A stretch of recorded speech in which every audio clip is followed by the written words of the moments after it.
सोचिए जरा, क्या होगा अगर हम इंसान अपने दिमाग की पूरी क्षमता को अनलॉक कर दें। क्या हम वो बन जाएंगे जो हमने कभी सोचा भी नहीं था। चलिए आज इंसान की क्षमताओं से परे एक सफर पर निकलते हैं। और यही वो सवाल है जो सिर्फ साइंस फिक्शन का नहीं है, ये सवाल है हमारी पूरी इंसानियत के भविष्य का। अगर सच में हमारे लिए कुछ भी नामुमकिन न रहे तो हम क्या बन जाएंगे? तो चलिए इस कल्पना में उतरते हैं। मान लीजिए कि कोई एक सुबह उठता है और उसे कुछ अलग महसूस होता है। उसका दिमाग सिर्फ जागा हुआ महसूस नहीं हो रहा, ऐसा लग रहा है जैसे वो पूरी तरह से कंप्लीटली अनलॉक हो चुका है। हर एक याद, पहले कदम से लेकर कल के नाश्ते तक, सब कुछ शीशे की तरह साफ और तुरंत हाजिर है। कुछ भी भूला नहीं गया, कुछ भी धुंधला नहीं है, सब मौजूद है। गणित की वो मुश्किल से मुश्किल पहेलियां जो सुपर कंप्यूटर को भी चुनौती दे सकती हैं, वो दिमाग में पलक झपकते ही सुलझ रही हैं, जैसे ब्रह्मांड के सारे पैटर्न, सारे राज सामने खुल गए हों। दुनिया की हर भाषा, चाहे वो बोली जाती हो, लिखी जाती हो या फिर कब की भुलाई जा चुकी हो, वो सब बिना किसी कोशिश के समझ में आने लगती है। बातचीत की, कम्युनिकेशन की कोई सीमा ही नहीं रही। ये एहसास अब इंसानी है ही नहीं, ये एक सुपर ह्यूमन वजूद में जागने जैसा है, जहां दुनिया का सारा ज्ञान बस एक सोच की दूरी पर है। लेकिन यहीं पर एक बहुत बड़ा सवाल उठता है, क्या ऐसा होना मुमकिन भी है? इस कमाल की कल्पना में आगे दौड़ने से पहले हमें उस आम धारणा को देखना होगा जो सालों से चली आ रही है। हाँ, वही वाली कि इंसान अपने दिमाग का सिर्फ 10% हिस्सा इस्तेमाल करता है। चलिए देखते हैं कि विज्ञान इस बारे में असल में क्या कहता है।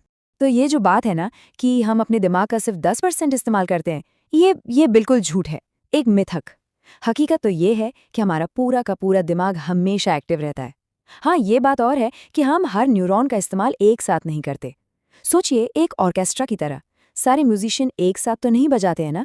अलग अलग काम के लिए दिमाग के अलग अलग हिस्से जागते हैं, लेकिन कोई भी हिस्सा फालतू नहीं है, कोई भी नहीं। तो फिर 100% इस्तेमाल का असली मतलब क्या हुआ? इसका मतलब ये नहीं है कि दिमाग के सोए हुए हिस्सों को जगाना है, नहीं। इसका मतलब है पूरे सिस्टम को, हर न्यूरॉन को, हर कनेक्शन को उसकी पीक परफॉर्मेंस पर ले जाना। मतलब हमारी सोच, हमारी समझ, हमारी महसूस करने की शक्ति, सब कुछ अनलिमिटेड हो जाएगा। चलिए फिर से एक बार कल्पना की दुनिया में लौटते हैं।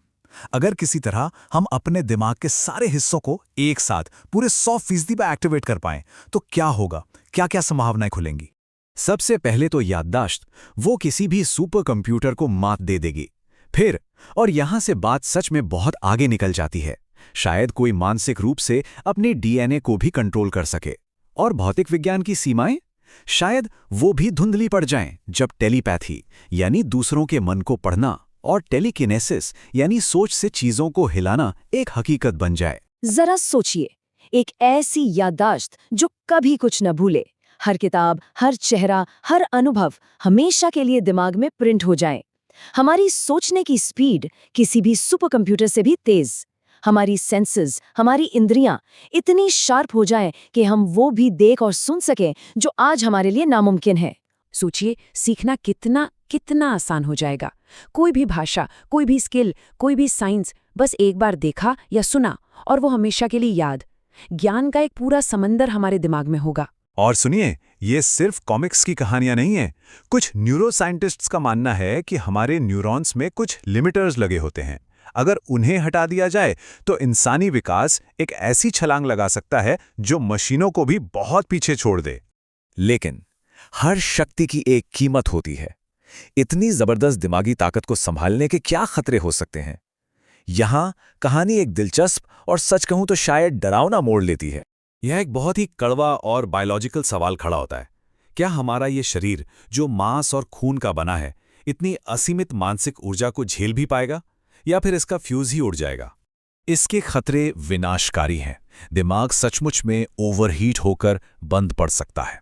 किसी का मैं होने का एहसास, उसकी जो पहचान है, वो पूरी तरह से घुल सकती है, खत्म हो सकती है। और कुछ भी न भूल पाना, ये वरदान से एक असहनीय श्राप बन जाएगा जो आखिर में पूरी तरह से मानसिक बिखराव की ओर ही ले जाएगा। और अब आता है सबसे बड़ा सवाल, क्या होगा अगर ये सारी ताकतें सबको एक साथ नहीं मिली? क्या होगा अगर ये सबसे पहले सिर्फ एक इंसान को मिल गईं? पावर का ये जो इम्बैलेंस होगा ना, वो दुनिया को हमेशा के लिए बदल देगा।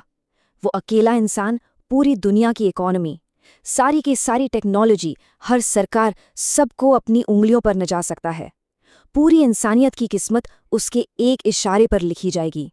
सवाल ये है कि वो इंसान एक मसीहा होगा या शैतान। और शायद सबसे गहरा नतीजा ये होगा कि वो इंसान ही नहीं रहेगा।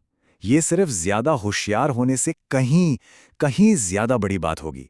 मतलब यहाँ बात सिर्फ ज्यादा इंटेलिजेंट होने या ज्यादा ज्ञान हासिल करने की नहीं रह जाती। ये एक ऐसा बदलाव है जो इंसान होने की परिभाषा को ही हमेशा के लिए बदल देगा। जी हाँ, 100% दिमागी शक्ति का इस्तेमाल असल में एक नई प्रजाति को जन्म देगा। एक ऐसा जीव जो इतना अलग सोचेगा, महसूस करेगा और दुनिया को देखेगा कि उसे इंसान शब्द से बयां ही नहीं किया जा सकेगा। और ये हमें एक आखिरी दिलचस्प सवाल पर लाकर छोड़ता है। अगर किसी को सिर्फ एक दिन के लिए, बस 24 घंटे के लिए अपने दिमाग की पूरी शक्ति अनलॉक करने का मौका मिले, तो वो इसका क्या करेगा? इस पर सोचिएगा जरूर।